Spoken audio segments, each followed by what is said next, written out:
नमस्कार। यह है फलक की कहानियों का अद्भुत संसार, किस्सा कहानी। कहानियाँ जिसमें हम लिखते हैं खुद को। मैं हूँ डॉक्टर कनक पारनी और आपको सुना रही हूँ स्वरचित कहानी जिसका शीर्षक है बेसुरूर चांद। ऐशो आराम की सारी चीजों से सुसज्जित एक बड़ी सी हवेली, 4 भाइयों का एक हंसता खेलता परिवार। तो फिर पीहू के जीवन में तकलीफ कहाँ रह गई थी? हाँ, एक ही तकलीफ थी, उसका पति आशुतोष शराबी था। रोज शाम को शराब के नशे में कमरे में दाखिल होता।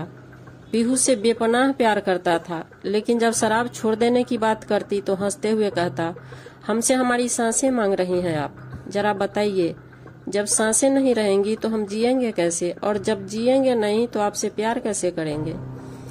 पीहू विवश होकर चुप हो जाती। इस बार पीहू की पहली करवा चौथ थी। एक दिन पहले सासू माँ ने उसे अपने कमरे में बुलाकर समझाया, आशु तो किसी की बात मानता नहीं, लेकिन तुम समझदार हो। पति चाहे कैसा भी हो, जब उसके लिए व्रत रखते हैं तो पूरी निष्ठा के साथ रखते हैं, तभी वह फलदायक होता है। न ही मन को मलिन होने देना और न ही अपने चेहरे को। करवा माता ने चाहा तो आशुतोष भी तुम्हारे मन मुताबिक हो जाएगा। अब जाओ और अपने पसंद की मेहंदी हाथों में सजा लो और प्रसन्न चित्त से व्रत की तैयारी शुरू कर दो। पीहू सासू माँ का आशीर्वाद प्राप्त कर अपने कमरे में आ गई। उसने सासू माँ के आदेशानुसार बहुत अच्छे से व्रत की तैयारी की। करवा चौथ के दिन जेठानियों को सजते हुए देखी। सिर से पैर तक आभूषणों से लदी सबने सुंदर सुंदर लहंगे पहन रखे थे। पीहू ने अपने शादी का जोड़ा पहना और आभूषणों को पहनना प्रारंभ किया। लेकिन यह क्या, पाजेब के जोड़े में से एक गायब था। उसने ढूंढना शुरू किया। तब तक सासू माँ और जेठानियां तैयार होकर आवाज लगाने लगी, पीहू जल्दी बाहर निकलो, पूजा का समय हो गया है। बेचारी पीहू घबराकर एक पैर में ही पाजेब पहने पूजा की थाल लेकर निकल गई। पूजा के समय सारे भाई अपनी पत्नियों को देखकर प्रसन्न हो रहे थे और पत्नियों के चेहरे पर भी प्रसन्नता थी। पीहू भी प्रसन्न थी, लेकिन अंदर से एक खालीपन महसूस कर रही थी, क्योंकि आशु अभी घर नहीं लौटा था। जेठानियों में से एक ने पीहू की ओर देखते हुए पूछा, देवर जी दिख नहीं रहे, कहाँ हैं?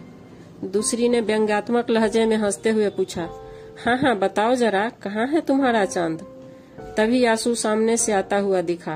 पीहू के नजदीक आकर उसने अपनी जेब से पाजेब का दूसरा जोड़ा निकाला और पीहू की ओर बढ़ाते हुए कहा, बस देखना चाहता था, आप इस पाजेब के लिए बेचैन हो रही थी या अपने चांद के लिए? आप जीत गई पीहू, आपके मन और चेहरे दोनों को पढ़ा है हमने। आपका प्यार और आपकी निष्ठा बेशक सिर्फ और सिर्फ हमारे लिए है। अब इसे आप खुद पहन लेंगी या हम पहना दें?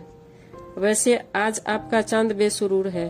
पीहू ने शर्माते हुए उसकी ओर देखा और फिर निगाहें नीची कर ली। आशु ने झुककर उसके पाँव में पाजेब पहना दिया। भाभियां एक दूसरे की ओर निःशब्द होकर देख रही थी। आज सासू माँ की कही गई बात सच हो गई। पीहू की श्रद्धा और निष्ठा ने अपना रंग दिखा दिया। बस ये कहानी इतनी ही। अभी आप सुन रहे थे डॉक्टर कनक पारनी अर्थात मेरी आवाज में मेरे द्वारा लिखी गई कहानी। फिर मिलते हैं अपनी एक नई कहानी के साथ।